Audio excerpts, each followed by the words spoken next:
வத்தலையில இருந்து இருக்கிறார். அந்த சகோதரி அழைப்போம். Praise Lord sister Sukumari. Praise the Lord. Praise Lord brother. Praise Lord sister. Wattala Sri Lanka கொழும்புல இருந்து கூட சத்தம் கேட்க அவளோடு இருக்கிறோம். காரணம் எங்களுடைய மண்ணிலிருந்து வார்த்தை வருகின்றது. அதுக்காக மற்ற மகிழ்ச்சி எனக்கு. உங்களோட ஒப்பு கொடுக்க வழி நடத்துங்க சிஸ்டர். நன்றி பிரதர், தேங்க்யூ.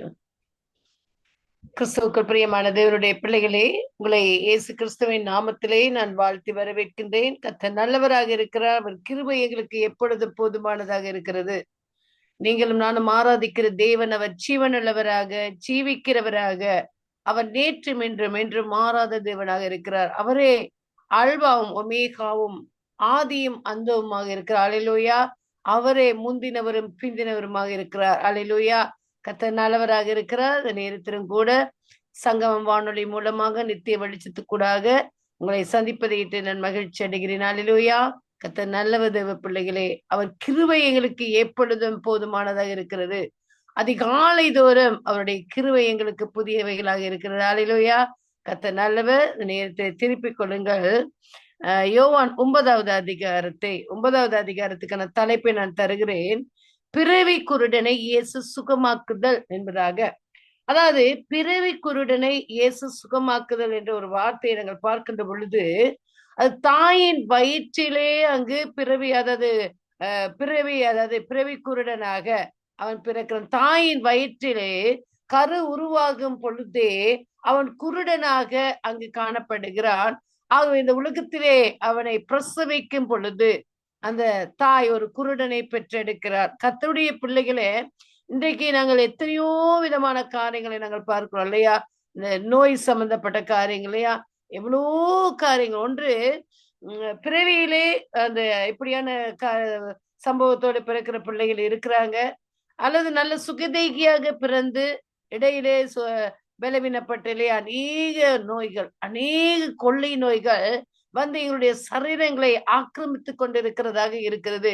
அது பாருங்க, 2 வகையான நோய்களாக இருக்குது. ஒன்று, பிறவியிலே அங்கு வயிற்றிலே இருந்து பிறக்கும் பொழுதே ஒரு நோய்.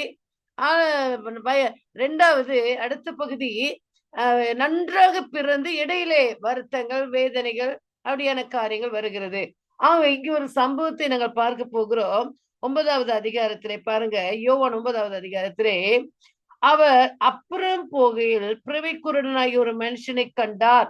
அவர் அப்புறம் போகையில் என்றால் அங்கு பிரசங்கம் பண்ணிவிட்டு, 8வது அதிகாரத்துல நாங்க பார்த்தோம்னு சொன்னா, கடைசியில 42 கீழே உள்ள வசனங்களை நாங்க பார்த்தோம் என்றால், பிசாசின் பிள்ளைகளை குறித்து அவர் பேசிக் கொண்டிருக்கிறார். ஆகவே அந்த பிசாசின் பிள்ளைகளை பேசிவிட்டு அவர் என்ன செய்கிறார்? அப்படியே அவர் அப்புறம் போய்கொண்டிருக்கிறார். போய்கொண்டிருக்கும் பொழுது குருடனாகிய ஒரு மனுஷனை அவர் காண்கிறார். கர்த்தருடைய பிள்ளைகளே, அநேக திரளான ஜனங்களுக்கு அவர் விடுதலை கொடுக்க வந்த தகப்பனாக இருக்கிறார் இல்லையா? வானத்தை பூமியை படைத்த சர்வ வல்லமையில தேவனுடைய ஒரே பேரான குமாரனாக இருக்கிறார். அது மாத்திரமல்ல, பிதாவாகிய தேவன் ஒரிஜினலாக இருக்கிறார். இவர் அதன் பிரதியாக வந்திருக்கிறார் இந்த உலகத்திலே. அல்லேலூயா. நாங்க ஒரிஜினல் என்ன செய்வோம்? ஏதாவது எங்களோட பர்த் சர்டிபிகேட்டா இருக்கலாம், அல்லது ஏதாவது நல்ல ஒரு ஒரிஜினலா இருக்கு, அதை போயிட்டு நாங்க என்ன செய்கிறோம்? ஒரு போட்டோ காப்பி எடுக்கிறோம். அப்ப ஒரிஜினல் என்ன செய்யுது? எங்களுடைய கைகளில் இருக்கிறது.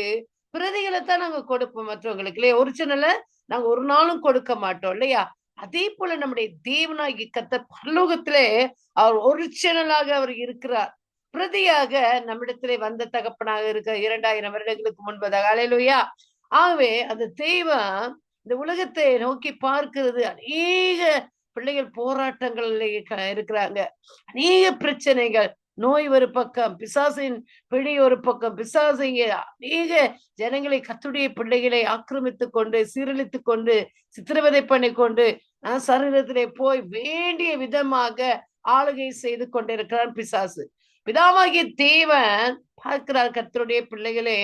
இஸ்ரவேலர்கள் அங்க எல்லாம் பண்ணி முடித்து எல்லா காரியம் கடைசியில மல்கியா புத்தகம் ஆகவே எங்களுக்கு கொடுக்கப்பட்டிருக்கிறது. ஆகவே அந்த புத்தகத்துக்கு புதிய ஏற்பாட்டுக்கும் இடையிலான வருடங்கள் 400 வருடங்கள் அப்ப எந்த ஒரு தீர்க்கதரிசியின் மூலமாக பேசவில்லை.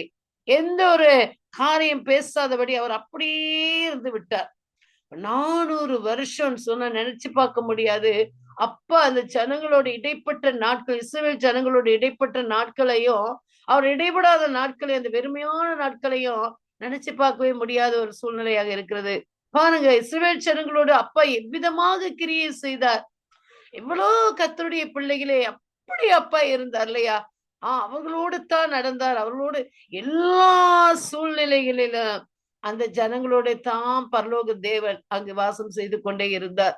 பரிசுத்த ஆவியானவர் அவர் கூப்பிடும் பொழுது வருவார், ஆனால் போவார். இந்த நாட்களிலே பரிசுத்த ஆவியானவர் அப்படி இல்லை, எங்களுக்குள்ளே அவர் இருக்கிற தகப்பனாக இருக்கிறார். அப்ப 2000 வருடங்களுக்கு முன்பதாக பார்த்தா பரிசுத்த ஆவியானவரை எங்களிடத்துல அப்படி விட்டு விட்டு போயிட்டாரு. அல்லேலூயா. நாங்க இவ்வளவு பாக்கியம் பெற்ற பிள்ளைகளாக நாங்கள் இருக்கிறோம். அதற்கு முன்பதாக அப்பா வருவார், மகிமையாக அப்படி இறங்குவார், இஸ்ரவேல் ஜனங்களிட மத்தியிலே காரியங்களை பேசுவார், காரியங்களை நடப்பிப்பார். மோசையை கூப்பிடுவார், ஆரோனை கூப்பிடுவார், எசேக்கியேலை கூப்பிடுவார். எப்படி ஒவ்வொரு தீர்க்க தரிசிகளும் ஒரு ஆள் போக ஒரு ஆளை ஆயத்தப்படுத்திக் கொண்டே இருந்தார். நம்முடைய தேவன் எவ்வளவு நல்லவர் என்பதை கொஞ்சம் ருசித்து பார்க்க வேண்டும் கர்த்தருடைய பிள்ளைகளே. பாருங்க, அவர் சும்மா அல்ல, அவங்களோடு கூட இருந்தார். ஒரு ஆரோன் மரிக்கும் பொழுது ஒரு மோசே இருக்கிறார், மோசே மரிக்கும் பொழுது இன்னொருவர் அப்படியே யோசுவா எழும்புகிறார்.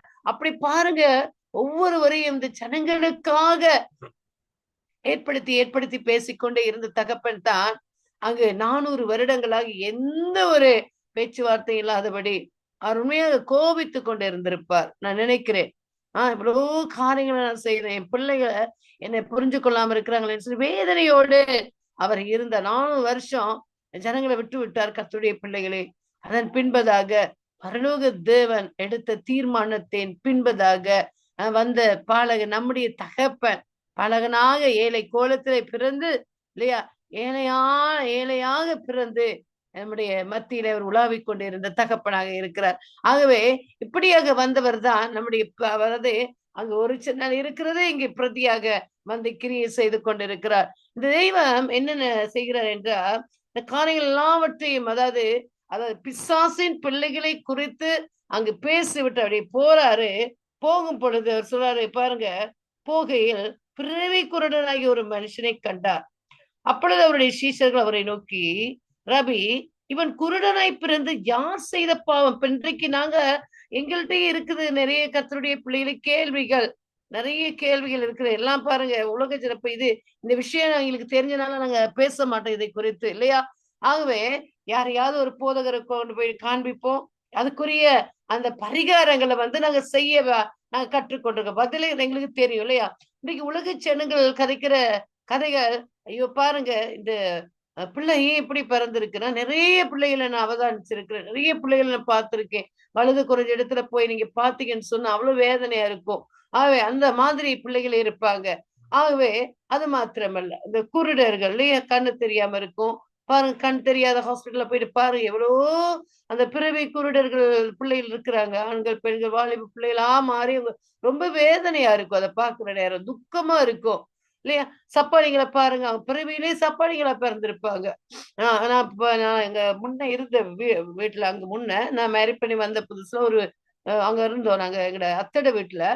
அதுக்கு முன்பதாக 2 பையன்களும் சப்பானிகள் தான்.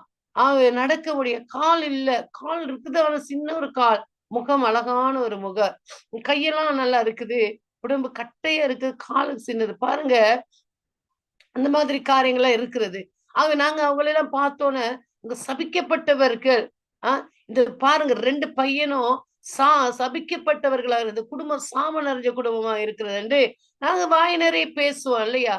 ஆனால் ஒரு நாளும் நீங்களும் நானும் தேவனை அறிந்த பிள்ளைகள் ஒரு நாளும் நாங்க அப்படி பேசக்கூடாது. கர்த்தருடைய பிள்ளை உலக ஜனங்கள் அந்த குடும்பத்தை பார்த்து, ஐயோ ஒரு பொம்பளை பிள்ளைதான், 2 ஆம்பளை பிள்ளைகளும் சப்பானிகளாக, ஒரு பையன் கட்டையில தான் உட்கார்ந்து அப்படியே ஒரு பங்க் மாதிரி செய்து அதுல உட்கார்ந்து கீழே ரோதையை போட்டு காரியங்களை ரொம்ப துக்கம். ஆனா அவங்க அந்த தாய் எவ்வளவு வேதனைப்பட்டிருப்பாங்க. அந்த ஜனங்களை, அந்த குடும்பத்தை பார்த்து சொல்லுவாங்க, சபிக்கப்பட்டவர்கள் என்பதாக, சாவம் அப்படின்னு சொல்லுவாங்க.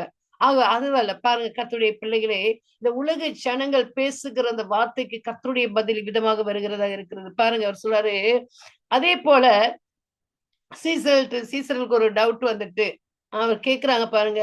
அவருடைய சீசர்கள் அவரை நோக்கி, ரவி, இவன் குருடனாய் பிறந்தது யார் செய்த பாவம்?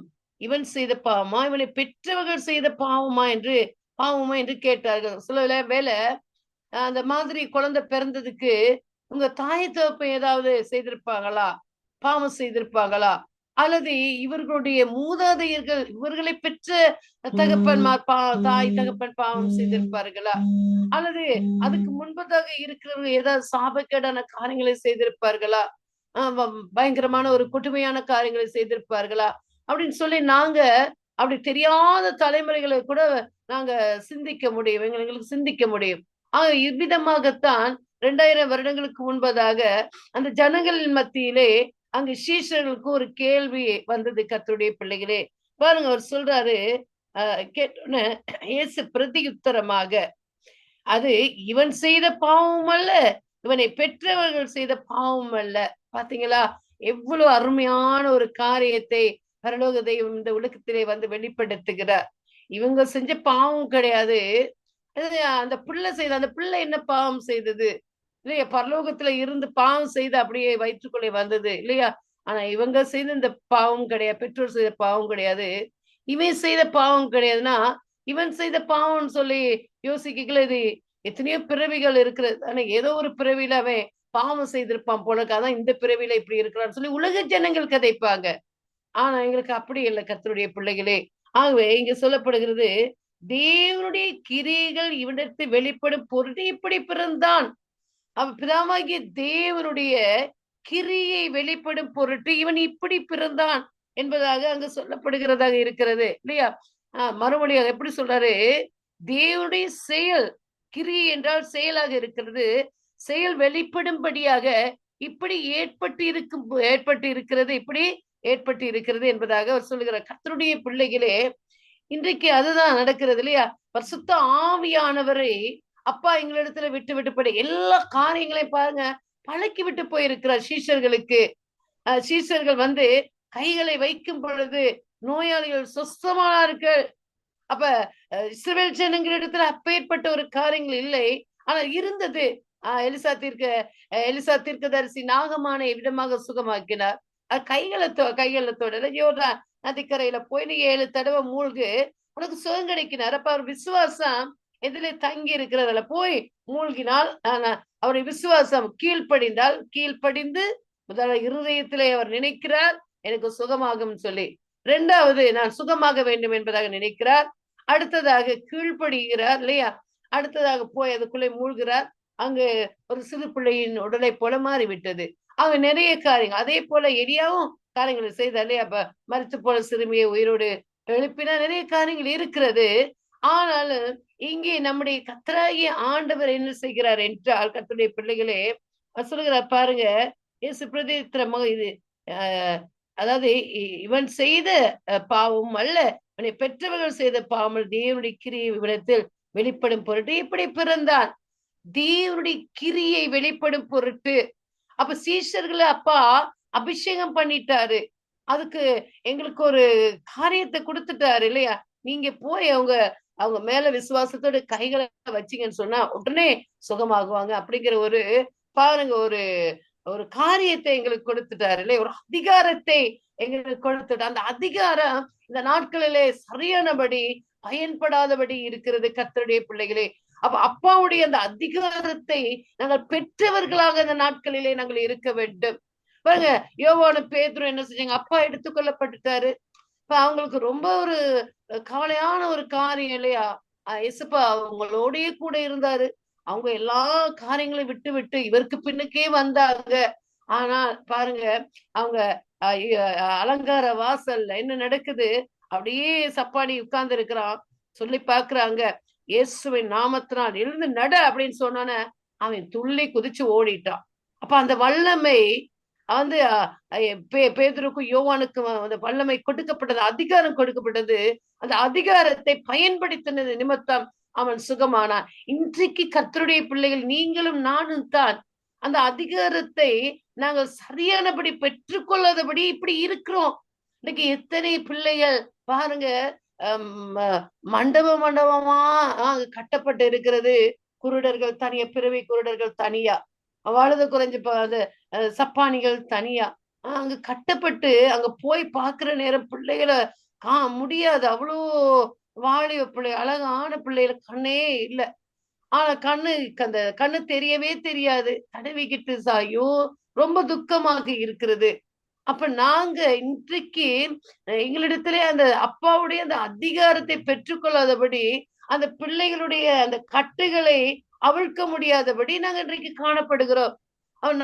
நானும் நீங்களும் ஒரு காரியத்தை சிந்திக்க வேண்டும். சாகுவதற்கு அதாவது எங்களுடைய உயிர் எங்களை விட்டு பிரிந்து போவதற்கு முன்பதாக நாங்க சொல்லணும், கர்த்தருடைய பிள்ளைகளே, நான் உயிரோடு இருக்கல ஆண்டவரே, நான் எதையாகில இப்படியான ஒரு நல்ல காரியங்களை செய்து விட்டுத்தான் உங்களுடைய சமூகத்துக்கு வர வேண்டும் என்பதாக நாங்க அப்பாட்ட அப்படியெல்லாம் நம்ம கேட்கறது இல்லை. ஏதோ எழும்பணுமா, வேதத்தை வாசிச்சோமா, அன்றைக்கு சாப்பிட்டோமா, ஓடணுமா, வேலையில செய்யறோமா, பண்றோமா, இதை பண்றோமா, அந்த நாளை நாங்க பாருங்க எவ்வளவு குயிக்கா நாங்க முடிக்கிறோம் இல்லையா? காலையில எழும்பினதுல இருந்து ராத்திரி 12 மணி வரைக்கும் நாங்க குயிக்கா அந்த காரியங்களை முடிச்சிடுறோம். ஆனா அந்த நாளின் பெருமதியை நாங்கள் உணராதபடி நாங்கள் நாட்களை கடத்தி கொண்டிருக்கிறோம். கர்த்தருடைய பிள்ளைகளே, அவர் தேவனுடைய சமூகத்திலே நாங்கள் அதிகாரத்தை கேட்க வேண்டும். அப்பா, எனக்கு அந்த அதிகாரத்தை தாங்க. இந்த நோய் இந்த பிள்ளைகள் பிறந்தது இவங்க செய்த பாவம் கிடையாதுப்பா, இவங்க பெற்றோர் செய்த பாவம் கிடையாதுப்பா, இந்த பிள்ளைகளை நான் கட்டவிழ்த்து விட வேண்டும் என்று சொல்லி கர்த்தருடைய பிள்ளைகளே அந்த அதிகாரத்தை எனக்கு தாருங்கள் என்று கேட்கும் பொழுது பிதாவாகி தேவன் அந்த அதிகாரத்தை கொடுப்பார். கர்த்தருடைய பிள்ளைகளே, இன்னைக்கு எவ்வளவு ஊழியக்காரங்க 5 கண்டங்களில வாழ்கிற ஊழியக்காரர்களின் பெருக்கம் அதிகமாக இருக்கிறது. ஏதோ ஆத்துமாக்கள் ஆதாயப்படுத்துவோம், அவங்களுக்கு 4 சத்தியத்தை சொல்லுவோம், ரைட், அவங்க ஆலயத்துக்குள்ள வந்துட்டாங்க, காலடி வச்சுட்டாங்கன்னா அவங்க ஆலயத்தை விட்டு போக மாட்டாங்க. அவங்க எப்படி வாழ்ந்தாதான் என்ன, ரைட், ஆலயத்துக்கு வந்தாச்சு, மெம்பர் ஆகிட்டாங்க, அவங்களுக்கு ஒரு ஞானஸ்தானத்தை கொடுத்தாச்சு, ஒரு சர்டிபிகேட்டை கொடுத்தாச்சு, ரைட், எங்களுடைய புத்தகத்திலே பதிவு செய்துட்டோம், இத்தனை குடும்பம் எங்களுக்கு இருக்குது. ஆகவே அவங்க வருவாங்க, அவங்க போவாங்க, அவங்க வருவாங்க, அவங்க போவாங்க. அந்த ஆத்மாவுக்கு அந்த சரியானபடி அந்த காரியங்களை சொல்லியும் கொடுக்கறது இல்ல. அது அப்படியே அப்படிதான் ஆகிடுது. ஆக இன்றைக்கு ஆத்துமாக்களின் எண்ணிக்கையிலே தான் இப்ப இருக்கிறாங்க.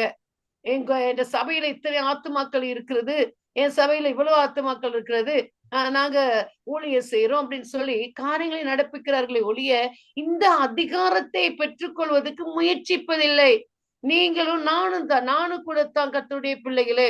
இன்னைக்கு ஒரு பிறவி குருடனை நாங்க என்னைக்காவது சுகமாக்கி இருப்போமா? அல்லது கால் கோணலா இருக்கிறவங்களை நாங்க நேராக்கி இருப்போமா? அல்லது கை கோணலா இருக்கிறவங்களை நேராக்கி இருப்போமா? இல்ல. எத்தனையோ வருட காலமாக நாங்க ரட்சிக்கப்பட்டு ஆண்டவருடைய ரட்சிப்பை பெற்றவர்களாக காணப்படுறோம். சும்மா ஏனோ தானோ வாழ்றோம். நாங்க உணர்வடைய வேண்டும் இல்லையா? நாங்க சும்மா இருக்கக்கூடாது கர்த்தருடைய பிள்ளைகளே. ஒரு நாள் விடியும் பொழுது அப்ப இன்னைக்கு நான் ஏதாவது ஒரு காரியத்தை உங்களுடைய நாமத்து நிமித்தம் செய்ய வேண்டும் என்று சொல்லி எங்களுடைய இருதயத்தில் நாங்கள் தீர்மானம் செய்ய வேண்டும். கர்த்தருடைய பிள்ளைகளே, இன்னைக்கு யாரையாவது ஒருத்தர் சுகமாக்க வேணும், யாருக்காவது ஒரு விடுதலை கொடுக்க வேணும். யாராவது பிசாசின் கட்டுகள் இருக்காங்களா, அவங்கள நான் விடுதலை கொடுக்க வேணும் உங்களுடைய நாமத்தை கொண்டு அப்படின்னு சொல்லி எல்லாம் எழும்பணும்னு சொன்னா, அந்த அதிகாரத்தை பெற்றவர்களாக அந்த உறுதி பத்திரத்தை அப்பாவுடைய சமூகத்திலிருந்து நாங்கள் பெற்றவர்களாக வெளியே கடந்து போகும் பொழுது அங்கு பாருங்க, பேதுரு அந்த அதிகாரத்தை பெற்றுக்கிட்டாரு. அப்பாவிடத்திலிருந்து அந்த அதிகார பத்திரத்தை வாங்கிட்டாரு. அவர் நடந்து போகும் பொழுது அவருடைய நிழல் பட்டு சுகமாகனாங்க. என்ன, இன்னைக்கு நாங்க எங்கெங்கெல்லாம் போயிட்டு வாரோம், எங்கெல்லாம் எங்களுடைய நிழல்கள் படுகிறது, யாராவது ஒருத்தர் சுகமாய் இருப்பாங்களா? நாங்க திருந்தணும் கர்த்தருடைய பிள்ளைகளே, நீங்களும் நானும் திருந்தணும் என்று சொன்ன எங்களுடைய நிழல் கூடப்பட்டு ஒருத்தர் சுகமாக முடியாட்டி நாங்க இன்னும் கிறிஸ்தவ ஜீவிக்கிறோம் அப்படின்னு சொல்லி நான் யோசிக்கிறேன். ஆகவே கர்த்தருடைய பிள்ளைகளே, நாங்க இந்த உலகத்திலே இருக்கின்ற பொழுது எதை மற்றவர்களுக்கு பிரயோஜனமான ஒரு பாத்திரமாக இருந்து விட்டு நாங்கள் மறைக்க வேண்டும்.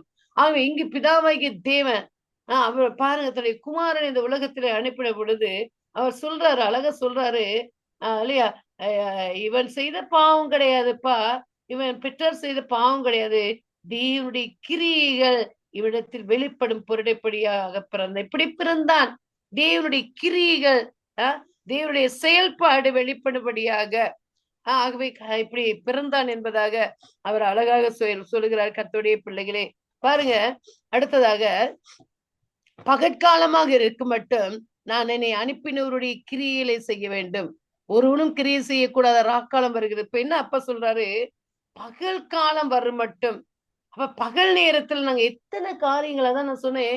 ஒரு நாள் விடியும் பொழுது வெளிச்சம் வந்தோன்னே அங்க ஓடுறோம், இங்க ஓடுறோம், இந்த ஷாப் ஓடுறோம், இங்க போறோம், சாப்பிடுறத வாங்குற போறோம், அங்க ஓடுறோம், இங்க ஓடுறோம். அததான் எங்களுடைய மைண்ட்ல வந்து இது வந்து சத்துரு கொடுக்கிற காரியம்.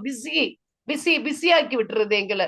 அப்ப இவங்க விடிஞ்சோன இன்றைக்கு என்ன சமைக்கிறது, பெண்களை எடுத்துக்கிட்டா இந்த கிச்சன்ல போய் என்ன சமைக்கிறது, அது அங்க ஓடணும். துணிமணிகளை துவைக்கணும், வீடை கிளீன் பண்ணணும், பிள்ளைகளை கூட்டிட்டு பிள்ளைகளுக்கு படிப்பிக்க அந்த இந்த இதுல எல்லாம் சொல்லி, அதாவது மைண்ட் வந்து பிஸி ஆகிட்டு கர்த்தருடைய பிள்ளைகள் இதில் இருந்து நாங்கள் வெளியே வர வேண்டும். ஒரு நாள் விடுகிறதா, அதிகாலை பாருங்க, அது எவ்வளவு அழகா அது அப்படியே சுடர் விட்டு கொஞ்சம் ஒரு கீற்றுதான் வருது. பகல் ஆயக்குள்ளார் எவ்வளவு கஷ்டப்பட்டு தன்னுடைய வெளிச்சத்தை கொடுக்குது கர்த்தருடைய வெளிச்சம். அப்படி ஒரு வெளிச்சம் வந்து விடுகிறது இல்லையா? ஆகவே அப்பா சொல்ற வெளிச்சத்திலே செய்ய வேண்டிய காரியங்களை நாங்கள் வெளிச்சத்திலே செய்ய வேண்டும். ஆகவே ஒரு நாள் விடிந்தவுடன் அவர் ஹாஸ்பிட்டலுக்கு போகலாம். அது ஒரு நேரத்தை ஒதுக்கி நானும் உண்மைக்கும் ஆசைப்படுறேன், நான் செயல்படுத்த விரும்புகிறேன். நானும் செய்யறது கிடையாது. நான் இன்றைக்கு உணர்த்தப்படுகிறேன். ஒரு நாள் விழுந்தவுடன் யாரையாவது கூப்பிட்டுக்கிட்டு, எங்களுக்கு தெரியாட்டி கூட யாரையாவது கூட்டிக்கிட்டு இல்லாட்டி தனியாவது போய் ஏதாவது யாருக்காவது ஹாஸ்பிட்டல்ல போயிட்டு அவங்கள பார்க்க போய் ஒரு சத்தியத்தை சொல்லி அவங்களுக்காக நான் ஜெபம் பண்ணிட்டு வரணும். அடுத்த நாள் நாங்க போய் பார்க்கணும் அந்த நோயாளியோட காரியங்கள் எப்படி இருக்கிறது என்பதாக. செய்ய முடியும். ஆனா நாங்க எங்களுடைய சோம்பேறித்தனம் இருக்குது. போக விடாதபடி அப்படியே தடுத்துரும் இல்லையா? சில வேலைகளை வச்சு பிசாசான தடுத்துருவான். ஏன்னா அந்த ஜனங்களுடைய அந்த நோயிலிருந்து அவர்கள் அந்த ஜனங்கள் அந்த நோயிலிருந்து விடுதலை ஆகணும்னா தேவனுடைய நாம மகிமை அடைன்னு சொல்லி அவனுக்கு நல்லா தெரியும் பிசாசானவனுக்கு. அதான் அப்பா சொல்ற இன்னும் அந்த தேவனுடைய நாம மகிமை அடையும் படிக்குதான் இப்படி நடந்திருக்குது. அழகா சொல்லிட்டு போயிட்டார். ஆகவே கர்த்தருடைய பிள்ளைகளை நீங்களும் நானும் அவருக்குள்ளே ஞானஸ்நானம் பெற்று நாங்கள் மற்றவர்களை விடுதலை செய்கிற ஒரு கருவியாக நாங்கள் மாற வேண்டும். ஒரு கருவியாக அப்பாட்ட சொல்லணும், அப்பா என்னை ஒரு கருவியாக மாற்றுங்க. ஒவ்வொரு நாள் நான் போய் அந்த நோயாளிகளை விடுதலை செய்யறேன். அந்த பிறவி குருடர்கள் நாங்க விசுவாசத்தோடு ஜெபிக்கும் பொழுது, அந்த அதிகாரத்தோடு ஜெபிக்கும் பொழுது அவர் அந்த அதிகாரத்துக்குள்ள அவர் இருந்து காரியங்களை செய்வார். கர்த்தருடைய பிள்ளைகளை அந்த இடத்திலே தேவனுடைய நாமம் மகிமை அடையும் என்பதாக. ஆகவே இங்க சொல்லப்படுகிற பாருங்க, சொல்றாரு பகற்காலம் இருக்கு மட்டும் நான் என்னை அனுப்பினவருடைய கிரியைகளை செய்ய வேண்டும். ஒருவரும் கிரியை செய்யக்கூடாத இராக்காலம் வருகிறது. சில பகல் வேலையா இருக்கும் போதே என்னை அனுப்பினவருடைய வேலையை நாம் செய்ய வேண்டும். இரவு வருகிறது, அப்பொழுது ஒருவரால வேலை செய்ய முடியாது. இரவு நேரத்துல எங்களுக்கு வேலை செய்ய முடியாது இல்லையா? இருட்டுல போய் நாங்க நோயாளிகளை சந்திக்க முடியுமா? கர்த்தருடைய பிள்ளைகளை இல்லை.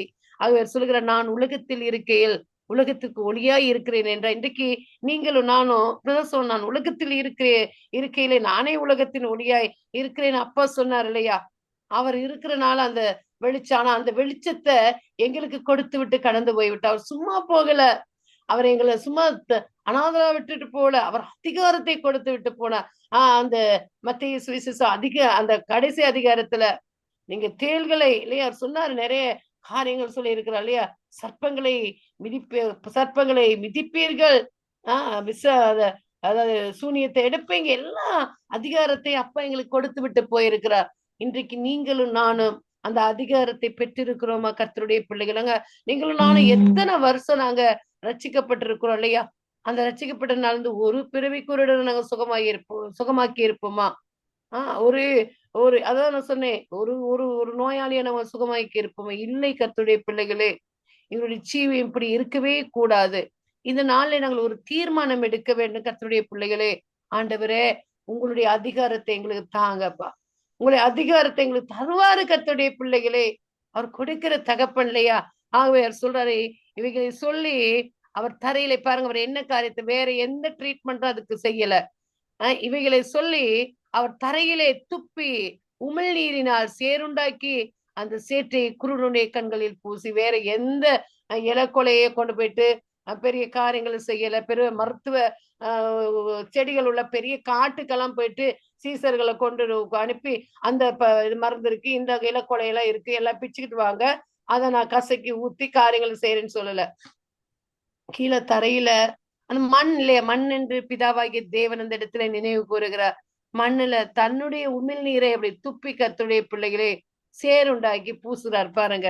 பூசின உடனே பாருங்க, பூசி நீ போய் சீலோவாம் குளத்திலே கழுவு என்றார். சீலோவாம் என்பதற்கு அனுப்பப்பட்டவன் என்று அர்த்தமாம். அனுப்பப்பட்டவன், விடுதலையாக்கி அனுப்பப்பட்டவன். அல்லேலூயா. அவன் விடுதலையோடு அங்கு கடந்து செல்ல, சீலோவாம் என்றால் அனுப்பப்பட்டவன். அப்ப விடுதலையோடு அவன் கடந்து செல்லுகிறான். பாருங்க, போய் கழுவி பார்வையடைந்தவனாய் திரும்பி வந்தான். அல்லேலூயா. ஆகவே அப்பொழுது அயல் தரத்தாரும் அவன் குருடனாய் இருக்கல அவனை கண்டிருந்தவர்களும் அவன் உட்கார்ந்து பிச்சை கேட்டுக் கொண்டிருந்தவன் அல்லவா என்றார்கள். தான் பேசுவான், அப்படிதான் பேசுவான். நீ பிச்சை கேட்டுட்டு இருக்கான், இப்ப கண்ணெல்லாம் தெரியுது அப்படின்னு சொல்லுவோம் இல்லையா? அந்த மாதிரி சில அவன் தான் என்றார்கள், வேறு சில அவனுடைய சாயலில் இருக்கிறான் என்றார்கள். அதுலயும் ஒரு சந்தேகம். அவனோ நான் தான் அவன் என்றான் சொல்லிட்டு பாக்குறான். இவங்க எல்லாம் என்னடா இப்படி ஒரு மாதிரியா பேசுறாங்க, பிச்சை எடுத்து கொண்டு இருந்த நான் தான் இப்படி கண்ணு பார்வை அடைஞ்சு இப்படி இருக்கிறேன் அப்படின்னு சொல்லி. அப்பொழுது அவர்கள் அவனை நோக்கி உன் கண்கள் எப்படி திறக்கப்பட்டது என்றார்கள். அவன் பிரதியுத்தரமாக இயேசு எண்ணப்பட்ட ஒருவர் சேருண்டாக்கி என் கண்களின் மேல் பூசி நீ போய் சீலோவாம் குளத்திலே கழுவு என்றார். அப்படியே நான் போய் கழுவி பார்வை அடைந்தேன் என்றான். அப்பொழுது அவர் எங்கே என்றார்கள். அவன் எனக்கு தெரியாது என்றார். அத்துடைய பிள்ளை எவ்வளவு துக்கம் இல்லையா? அவன் சேருண்டாக்கி பூசின ஆள் யாருன்னே தெரியாது.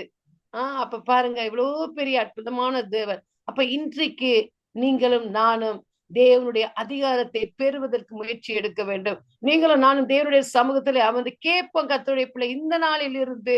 அப்ப அந்த காரியங்களை எங்களுக்கு உணர்த்துகிறார் இல்லையா? அவன் இந்த நாளில இருந்து என் பிள்ளைகளே, நான் கொடுத்த அதிகாரத்தை இன்னும் ஒருத்தர் கூட நீங்க பெற்றுக்கொள்ளல. நீங்க பெற்றுக்கொண்டு போய் அங்கு கட்டப்பட்டவர்களை விடுதலையாக்குங்கள் என்பதாக இந்த கால வேளையிலே சொல்லுகிறார் கர்த்தருடைய பிள்ளைகளே. இன்றைக்கு நாங்க ஒரு தீர்மானத்தை எடுப்போம்.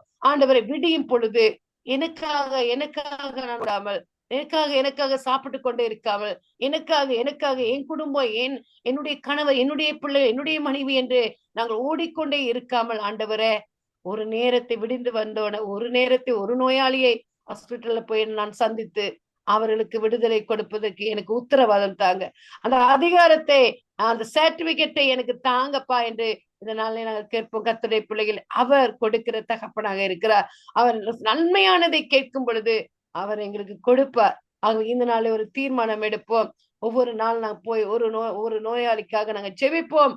கர்த்தராகிய ஆண்டவர் அங்கு மகிமைப்படட்டும். கர்த்தராகிய ஆண்டவருடைய நாமம் இந்த உலகத்திலே வெளிப்படட்டும் கர்த்தருடைய பிள்ளைகளே. ஆகவே இந்த நாள் ஒரு தீர்மானம் எடுத்து கர்த்தராகிய ஆண்டவருக்குள்ளே நாங்கள் ஜெபிக்கணும். ஜெபிக்காட்ட ஒன்னும் செய்ய முடியாது. ஆண்டவருடைய சமூகத்திலே நாங்கள் ஜெபித்து ஒரு தீர்மானத்தை எடுக்கும் பொழுது அவர் எங்களுக்கு உத்தரவாதத்தை கொடுப்பார், அந்த அதிகாரத்தை கொடுப்பார். அதிகாரத்தை பெற்றுக்கொண்டு இந்த உலகத்திலே நாங்கள் ஜெயத்தோடு வாழ்வோம். ஹல்லேலூயா. தொடர்ந்து ஜெபத்திலே விழித்திருங்கள். கர்த்தர் தாமே உங்கள் யாவரையும் ஆசீர்வதிப்பாராக. ஆமென். God bless you.